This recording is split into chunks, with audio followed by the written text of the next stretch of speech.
If you sat down to pray, would you know exactly what to do? This is Father Mark, and this week we are continuing a series called Back to Basics, doing the basic things, the little things that can make this the best year of our spiritual life. And this week we're together having a conversation about prayer, about spending one quality hour a week in prayer. But the question is, what do you do in that hour of prayer? Here's a couple words of wisdom. Here's a structure that you can use for your hour of prayer. The first 5 minutes, perhaps you just meditate on the quote from the Catechism that we unpacked yesterday. That's number 2567.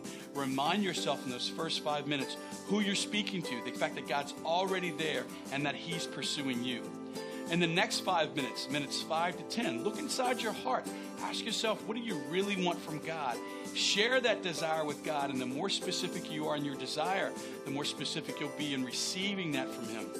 In minutes 10 to 15, find a passage from the Scriptures. Maybe it's a psalm, maybe it's something from daily Mass, maybe it's one of the readings from the upcoming Sunday Mass.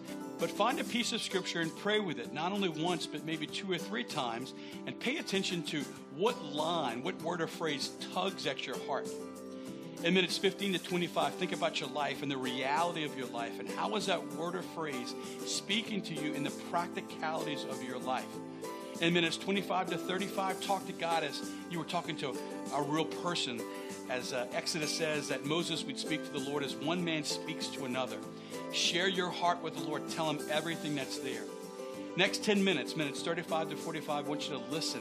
Maybe God's going to speak to you through a thought in your head, or a song in your heart, or a memory, or a feeling in your body. But listen with all your senses. Minutes 45 to 50, maybe go back and read that scripture passage one more time. Minutes 50 to 55, ask yourself, what can you do today, this week, in the reality of your life to respond to what God said to you? And then the last 5 minutes, just thank the Lord for everything He's done for you. Do me a favor, why don't you share this message with anybody who needs help knowing what to do in a physical holy hour. And come on back tomorrow when we wrap up this series talking about what we can do after your prayer is finished. Until we see you then, God bless.